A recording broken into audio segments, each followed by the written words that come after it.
M Akbar ಆಲಿ. ಕಾಗೆ ಕೂಗುವ ಮುನ್ನ ಈ ಇಲ್ಲಿ ಏನಿತ್ತಣ್ಣ, ಬರೀ ಅಂಧಕಾರದ ಶೂನ್ಯ ಸಿಂಹಾಸನ. ಕಾಗೆ ಕೂಗಿನ ಸುಖದ ಸೋಂಕಿನಿಂದಲೇ ಕಾಣ, ಪ್ರಕೃತಿಯ ಮೃದಂಗ ಚೇತರಿಸಿ ಹರಿಸಿತ್ತು ಗಂಧರ್ವ ಗಾನ. ಕತ್ತಲು ಕಳೆದು ಬೆಳಕಾಗೋದ್ರ ಮೊದಲು ಅರುಣ ಉದಯಿಸ್ತಾನೆ, ಹಿಂದೆನೆ ಸೂರ್ಯೋದಯ. ನಾವು ಕೋಳಿ ಕೂಗದೆ ಬೆಳಗಾಗೋದಿಲ್ಲ ಅಂತ ಕೇಳಿದ್ದೀವಿ, ಆದರೆ ಕೋಳಿ ಮೊದಲು ಕಾಗೆ ಕೂಗುತ್ತೆ, ಇದು ವಾಸ್ತವ. ಆದರೆ ನಾವು ಉಲ್ಲೇಖನ ಮಾಡೋದನ್ನ ರೂಢಿಸ್ಕೊಂಡೇ ಇಲ್ಲ. ಅದೇ ರೀತಿ ಅಕ್ಬರ ಆಲಿಯವರ ಸಮಾಜಮುಖ ಚಿಂತನೆ, ಆಳವಾದ ವಿಚಾರಗಳ ನವ್ಯ ಕಾವ್ಯಗಳು ನಾವು ಕೇಳದೇನೆ ಭೂಗರ್ಭದಲ್ಲಿ ಹುದುಗಿ ಹೋಗಿದೆ. ನಮ್ಮ ಬಾಲ್ಯದಲ್ಲಿ ಸುಮಾರು 70ರ ದಶಕದಲ್ಲಿ ಮಯೂರ ಮಾಸಪತ್ರಿಕೆಯಲ್ಲಿ ಚುಟುಕುಗಳು ಬಹಳ ಬರ್ತಾ ಇತ್ತು. ಅದನ್ನು ಓದೋದು ನಮಗೆ ಬಲು ಪ್ರಿಯ. ದಿನಕರ ದೇಸಾಯಿ ಮತ್ತು ಅಕ್ಬರ ಆಲಿಯವರ ಚುಟುಕುಗಳು ಬಹಳ ಪ್ರಸಿದ್ಧವಾಗಿದ್ದವು. ನಾವು ಸಣ್ಣವರು, ನಮಗೆ ಅರ್ಥವಾಗದೇ ಇದ್ದ ಚುಟುಕುಗಳಿಗೆ ಅಮ್ಮ ವಿವರಣೆ ಕೊಡ್ತಾ ಇದ್ಲು. ನಾ ಮೆಚ್ಚಿದ ಕವಿತೆ, ಈ ಇಲ್ಲಿ ಹುಟ್ಟಿದವಳೇ ಆದರೂ ಇವಳಲ್ಲಿದೆ ಅಪರೂಪದ ಒಂದು ಕಳೆ ಸೆಳೆ. ಕವಿ ಮುಂದುವರಿಯುತ್ತಾ ತಿಳಿಸುತ್ತಾರೆ, ಈ ಇವಳ ಬಟ್ಟಳ ಗಣ್ಣು ಆ ಕಲ್ಪವೃಕ್ಷದ ಹಣ್ಣು. ಗೋಕಾಕರು ಬೆಳಗಾವಿಗೆ ಬಂದಾಗ ಸಭೆಯನ್ನು ಉದ್ದೇಶಿಸಿ ಭಾಷಣ ಮಾಡ್ತಾ ಇದ್ರು. ಇಂಗ್ಲಿಷ್ನ ಅಮೆರಿಕನ್ ಮಾದರಿ ಚುಟುಕು ಸಾಹಿತ್ಯ ಸೃಷ್ಟಿ ಕನ್ನಡದಲ್ಲಿ ಆಗಬೇಕು ಅಂತ ಕರೆ ನೀಡಿದರು. ಗೋಕಾಕರ ಸಲಹೆಗೆ ಮನಸೋತು ಅಕ್ಬರ ಆಲಿ ಅವರು ಚುಟುಕು ಸಾಹಿತ್ಯವನ್ನೇ ತಮ್ಮ ಕಾರ್ಯಕ್ಷೇತ್ರ ಮಾಡ್ಕೊಂಡ್ಬಿಟ್ರು. ಈ ಅಷ್ಟಪದಿ ಕವಿತೆಗಳು ಪತ್ರಿಕೆಯಲ್ಲಿ ಪ್ರಕಟವಾಗಕ್ಕೆ ಪ್ರಾರಂಭ ಆಯಿತು. ಇವುಗಳನ್ನು ಒಗ್ಗೂಡಿಸಿ 1951ರಲ್ಲಿ ವಿಷಸಿಂಧು ಅಂತ ಕವನ ಸಂಕಲನ ಹೊರತಂದ್ರು. ಆ ಕಣ್ಣು ಇದ್ದವನಿಗೇನೆ ಈ ಚಲುವು ಚೆನ್ನ. ಪ್ರಕೃತಿಯಲ್ಲಿ ಅಂದವಿದೆ, ಚಂದವಿದೆ. ಅದನ್ನು ಗುರುತಿಸಲು, ಆಹ್ವಾದಿಸಲು ಕಾವ್ಯಾಸಕ್ತನಿಗೆ ಮನವಿದ್ದಲ್ಲಿ ಮಾತ್ರ ಸಾಧ್ಯ. ಆ ಚಲುವಿಗೆ ನಿಲುವಿನ ದರ್ಶನವಾಗುತ್ತದೆ ಎಂಬುದೇ ಆಲಿಯವರ ಅಭಿಪ್ರಾಯ. ಅವರ ಕಾವ್ಯಗಳು ನಿಸರ್ಗಕ್ಕೂ ಮಾನವನಿಗೂ ಇರುವ ಸಂಬಂಧಗಳನ್ನು ಗುರುತಿಸುತ್ತದೆ. ಗಾಳಿಯೂದುವ ಮುದುಕ ಮನೆಯಲ್ಲಿ ಇರುವ ತನಕ ಜಗ ಜಗ ಜ್ವಲಿಸಿತ್ತು ಅಗ್ನಿಕುಂಡ. ಮನೆ ಹಿರಿಯ ಮರೆಯಾದ ಕ್ಷಣದಿಂದ ನರಳಿತ್ತು ಬಿಳಿ ಬೂದಿಯಡಿಯಲ್ಲಿ ಬೆಂಕಿ ಕೆಂಡ. ಅಕ್ಬರ ಆಲಿಯವರ ಪ್ರತಿಯೊಂದು ಪದಪುಂಜವೂ ಧ್ವನಿ ಶಕ್ತಿಯಿಂದ ಮಿಂಚುವುದನ್ನು ಕಾಣಬಹುದು. ಒಬ್ಬ ವೃದ್ಧ ಕಮ್ಮಾರನನ್ನ ಪ್ರತಿಮೆಯಾಗಿ ತೆಗೆದುಕೊಂಡು ಗಾಂಧೀಜಿಯವರನ್ನು ಚಿತ್ರಿಸುತ್ತಾರೆ. ಉದಾತ್ತ ಗಾಂಧಿ ಚಿತ್ರಣದ ಬದಲು ವಿಚಾರ ತಿಳಿಸಲು ಸಾಮಾನ್ಯ ಕಮ್ಮಾರನಂತೆ ಚಿತ್ರಿಸುವುದು ಅಕ್ಬರ ಆಲಿಯವರ ಸಮಾಜಮುಖಿ ಎಂದು ತೋರುತ್ತದೆ. ಸ್ವಾತಂತ್ರ್ಯ ಪೂರ್ವ ಕೇವಲ ದೇಶಕ್ಕಾಗಿ ಮನೆ ಮಠ ಕಳೆದುಕೊಂಡ ಜನತೆ, ಸ್ವಾತಂತ್ರ್ಯದ ನಂತರ ಜನರಿಂದ ಜನರಿಗಾಗಿ ಅಂತ ರೂಪುಗೊಂಡ ಆಡಳಿತ ಕೇವಲ ಸ್ವಾರ್ಥಕ್ಕೆ ತಿರುಗಿ ನಾಯಕರು ಕೀಳು ಮಟ್ಟಕ್ಕೆ ಇಳಿಯೋದನ್ನ ಅಕ್ಬರ ಆಲಿಯವರು ನೈಜವಾಗಿ ಚಿತ್ರಿಸಿದ್ದಾರೆ. ಚುಟುಕದಲ್ಲಿ ಪುರಾಣ ಪ್ರತಿಮೆಗಳನ್ನು ಮನೋಜ್ಞವಾಗಿ ನೀಡಿದ್ದಾರೆ. ಬಂದರಾಯಿತು ಪಗಡೆಯಾಟದ ಹಬ್ಬ, ಏನಂಥ ಉಬ್ಬು ಈ ನಾಯಿಗೆ ಹಬ್ಬ. ದುರ್ಯೋಧನ, ದುಶ್ಯಾಸನ, ದುಶ್ಯಲೆಯರೆಂಬ ಬಡಿದೆಬ್ಬಿಸಿ ಛೂಮಂತ್ರದಿಂದವರ ಮನವೊಲಿಸಿ ಈ ನಾಯಿ ಬಡಪಾಯಿ ಪಂಚಪಾಂಡವರಿಗೆ ತರಬಯಸುವುದು ಪಂಚಪಾಡಿನ ಗತಿ. ಮತ್ತೊಂದು ಚುಟುಕದಲ್ಲಿ ಅಕ್ಬರ ಆಲಿಯವರು ರಸಿಕ ರಂಗದ ದೇಶ ರಣರಂಗವಾಗಿ ಪರಿಣಮಿಸಿದ ಸಂಗತಿ ಕಂಡು ಎಂಥ ನಾಡಿದು ಎಂಥ ಕಾಡಾಯಿತೋ ಎಂಬ ಅಬ್ದುಲ್ ಗಫಾರರ ನುಡಿ ದೇಶದ ವಾಸ್ತವತೆಯನ್ನು ಪ್ರತಿಬಿಂಬಿಸುತ್ತದೆ.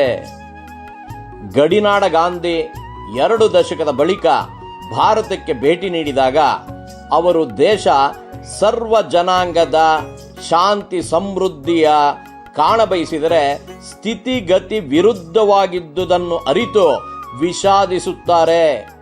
ಅಕ್ಬರ ಆಲಿಯವರು ಈ ಭಾವನೆಯನ್ನು ಗಾಂಧಿಯ ಕಲ್ಲುಗೊಂಬೆ ಕವನದಲ್ಲಿ ಅರ್ಥಪೂರ್ಣವಾಗಿ ಚಿತ್ರಿಸಿದ್ದಾರೆ. ಹಾಯ್ ಹಾಯ್, ಕಲ್ಲುಗೊಂಬೆಯಾಗಿ ನಿಂತಿರುವ ಗಾಂಧಿ, ಕಣ್ಣೊಳಗಿನ ಬೆಳಕೆಲ್ಲ ನಂದಿ, ಎಂಥ ನಾಡಿದು ಎಂಥ ಕಾಡಾಯಿತೋ ಇವ ನಡುಗಿದ.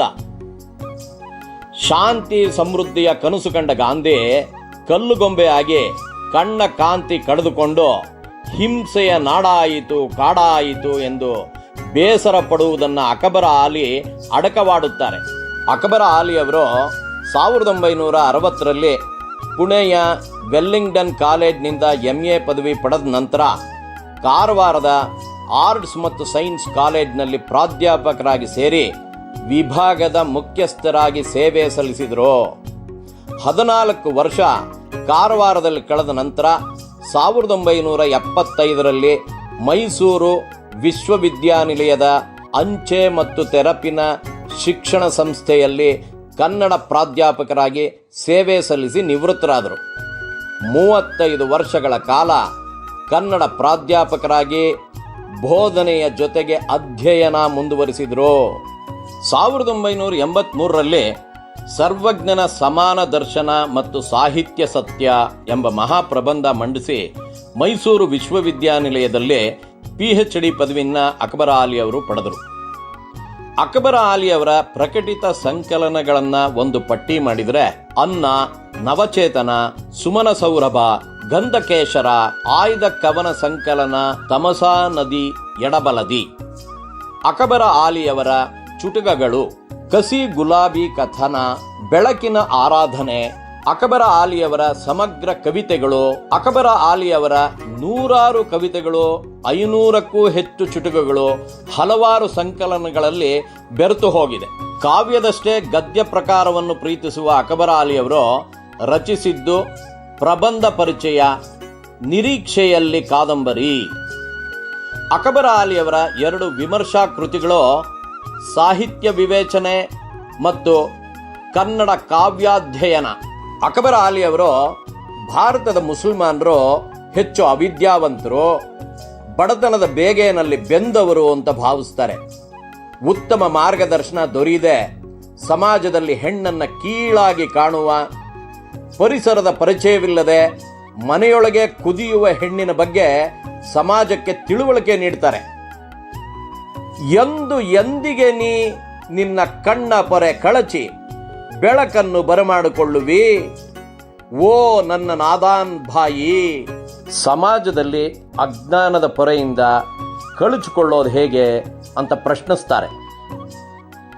ಪಾಪದ ಪ್ರಾಣಿ ಕವನದಲ್ಲಿ ತಲಾಕ್ ಎಂಬ ಸರಳೀಕೃತ ಅಪರಾಧದ ಬಗ್ಗೆ ಬಹಳ ವಿಮರ್ಶಾತ್ಮಕವಾಗಿ ವಿಡಂಬನೆ ಮಾಡ್ತಾರೆ.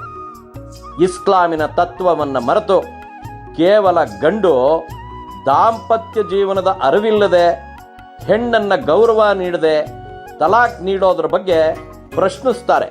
ಈ ಪಾಪದ ಪ್ರಾಣಿಯ ನೆತ್ತರುಕ್ಕುವ ಯೌವನವನ್ನೆಲ್ಲ ಸಾಧ್ಯ ಅಂತ ಉಪಯೋಗಿಸಿ ಸಿಪ್ಪೆಯಾಗಿಸಿ ಈ ಮಹಾನುಭಾವ ತನ್ನ ಅಹಂನಲ್ಲಿ ತಲಾಕ್ ಎಂಬ ಕತ್ತಿಯ ಅದರ ತಲೆಯ ಮೇಲೆ ಝಳಪಿಸಿ ಹಾಳಾಗಿ ಹೋಗು ಜಹಾನ್ಗೆ, ಇಲ್ಲವೇ ಕಸಾಯಿ ಖಾನೆಗೆ ಎಂದು ದಬಾಯಿಸಿ ಕೈ ಹಾಕಿ ಕುತ್ತಿಗೆಗೆ ದಬ್ಬಿದ ಬೀದಿಗೆ. ಗುಲಾಬಿ ಕಥನ ಅಕಬರ ಆಲಿಯವರ ಅತ್ಯಂತ ಸಮಾಜ ಕಳಕಳಿಯಿಂದ ರಚಿತವಾದದ್ದು.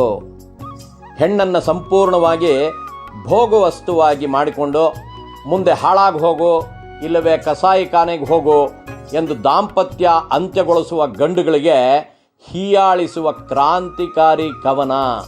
ದೇಶ ಮುಂದುವರಿಬೇಕು, ಜನ ಜಾಗೃತರಾಗಬೇಕು, ಅರಿವು ಮೂಡಿ ಶೋಷಣೆ ನಿಲ್ಲಬೇಕು, ವಿದ್ಯಾವಂತರಾಗಬೇಕು, ಸಮಾನರಾಗಬೇಕು ಅಂತ ಯೋಚಿಸುವಾಗ ಧಾರ್ಮಿಕ ರಾಜಕೀಯ ಮುಖಂಡರು ಜನರನ್ನ ಧರ್ಮದ ಹೆಸರಿನಲ್ಲಿ ಭಾಷೆಯ ಹೆಸರಿನಲ್ಲಿ ಹಿಂದುಳಿಯೋ ಹಾಗೇನೆ ಮಾಡಿಬಿಡ್ತಾರೆ ಅಂತ ಅವರ ಭಾವನೆ. ಬಡ ಮಕ್ಕಳ ಶಾಲೆಗೆ ಸೇರಿಸಿ ಉರ್ದು ರಕ್ಷಣೆಯ ಹೊರೆ ಹೊರೆಸಿ ಧರ್ಮೋದ್ಧಾರಕ್ಕೆ ಹೆಗಲು ಕೊಟ್ಟಿಹರು ಧರ್ಮಾತ್ಮನ ಪೋಷಾಕು ಧರಿಸಿ. ಬುದ್ಧಿವಂತರು ತಮ್ಮ ಮಕ್ಕಳನ್ನ ಇಂಗ್ಲಿಷ್ ಶಾಲೆಗೆ ಸೇರಿಸ್ಬಿಟ್ಟು ಬಡ ಮಕ್ಕಳಿಗೆ ಉರ್ದು ಓದಿಸಲು ಮುಂದಾಗ್ತಾರೆ ಅಂತ ಅವರು ಟೀಕಿಸ್ತಾರೆ. ಜನ ತಮ್ಮನ್ನು ತಾವು ಸರಿಪಡಿಸ್ಕೋಬೇಕು, ಬೇರೆಯವರು ತಮ್ಮ ಮೂಗಿನ ನೇರಕ್ಕೆ ನಮ್ಮನ್ನು ನೋಡ್ತಾರೆ ಅಂತ ಅಕಬರ ಆಲಿಯವರ ಭಾವನೆ. ನಿನ್ನನ್ನೇ ನೀನು ನಂಬು, ನೆಚ್ಚು, ಇಂದಲ್ಲ ನಾಳೆ ಕೊನರೀತು ಕೆಚ್ಚು, ತಂದೀತು ದಾರಿ, ಅರಿಯಾವು ಗರಿ, ದಕ್ಕೀತು ಗತಿ, ಈ ದುರವಸ್ಥೆಯಿಂದ ಮುಕ್ತಿ. ಅಕಬರ ಆಲಿಯವರ ಬದುಕು ಬದುಕಲು ಬಿಡಿ ಎಂಬ ಆದರ್ಶ ತತ್ವ ಅವರ ಮರಿ ಮೀನಿನ ಮೊರೆ ಕವಿತೆಯಲ್ಲಿ ತಿಮಿಂಗಲಗಳ ಪ್ರತಿಮೆಯ ಮುಖಾಂತರ ದುಷ್ಟ ಶಕ್ತಿಗಳ ಪರಿಚಯವನ್ನು ಸಾಂಕೇತಿಕವಾಗಿ ಸೂಚಿಸುತ್ತಾರೆ. ಕವಿಯ ಧ್ವನಿ ಜನಸಾಮಾನ್ಯರ ನುಡಿಯಲ್ಲಿ, ಕವಿತೆಯಲ್ಲಿ ಕಾಣುತ್ತದೆ. ಬಿಟ್ಟು ಬಿಡಿ ನೀವು ನನ್ನನ್ನು ನನ್ನಷ್ಟಕ್ಕೆ, ನಾನಾಗಿ ಬದುಕಲಿಕ್ಕೆ. ಜನಸಾಮಾನ್ಯರ ನೋವು ನಲಿವಿಗೆ ನಲಗುವ ಅಕಬರ ಆಲಿಯವರು ನಾನು ಕುರಿಯಾಗಿ ಬಾಳಲಾರೆ ಎಂದು ವಿವರಿಸುವಾಗ ನಿಜಾರ್ ಅಹಮದ್ ಅವರ ಕುರಿಗಳು ಸಾರ್ ಕುರಿಗಳು ನನಗೆ ನೆನಪಾಗುತ್ತದೆ.